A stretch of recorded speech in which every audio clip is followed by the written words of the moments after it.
கடலூர் மாவட்டம் விருத்தாசலம் அருகே மங்கலம்பேட்டை பேரூராட்சியில் உளுந்தூர்பேட்டை சாலையில் உள்ள பொது சுடுகாட்டின் ஆக்கிரமிப்பை அகற்றி அதனை பயன்பாட்டிற்கு கொண்டுவரக் கோரி 2008ஆம் ஆண்டிலிருந்து பொதுமக்கள் சார்பில் நீதிமன்றத்தில் வழக்கு தொடுத்து அதன் பேரில் நீதிமன்றம் சுடுகாட்டினை சீரமைத்து தர உத்தரவிட்டு பல ஆண்டுகளாக பேரூராட்சி சார்பில் சரி செய்து பொதுமக்கள் பயன்பாட்டிற்கு கொண்டுவராத காரணத்தால் இன்று பொதுமக்கள் சுடுகாட்டில் ஆக்கிரமிப்பை அகற்றி அதனை பயன்பாட்டிற்கு கொண்டுவர பேரூராட்சி நிர்வாகத்தை வலியுறுத்தி கைகளில் பதாகைகளை ஏந்தி விருத்தாச்சலம் உளுந்தூர்பேட்டை சாலையில் அமர்ந்து முழக்கங்களிட்டு ஆர்ப்பாட்டத்தில் ஈடுபட்டனர்.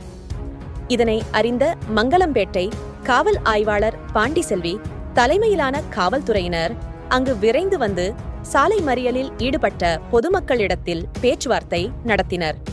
உடனடியாக ஆக்கிரமிப்பை அகற்றி சரி சுடுகாட்டை பொதுமக்கள் பயன்பாட்டிற்கு கொண்டு வருவதாக கூறியதன் பேரில் சாலை மறியலை கைவிட்டு களைந்து சென்றனர். மேலும் சுடுகாடு வரை நடந்து சென்ற பொதுமக்கள் அங்கு பேரூராட்சி நிர்வாகம் சார்பில் பொக்லின் இயந்திரங்களை வைத்து சரி செய்வதை உறுதி செய்த பின்னர் அங்கிருந்து கலைந்து சென்றனர்.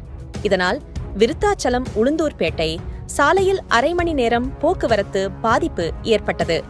இந்த சாலை மறியல் போராட்டத்தில் விஸ்வகர்மா மணிகண்டன் முன்னாள் பேரூராட்சி உறுப்பினர் பாலமுருகன், 6வது வார்டு பேரூராட்சி மன்ற உறுப்பினர் கோமதி, கருணாகரன், சரவணன், தர்மா, மணிகண்டன், குணசேகரன், விக்கி, மணிகண்டன் மற்றும் ஏராளமான பொதுமக்கள் கலந்து கொண்டனர்.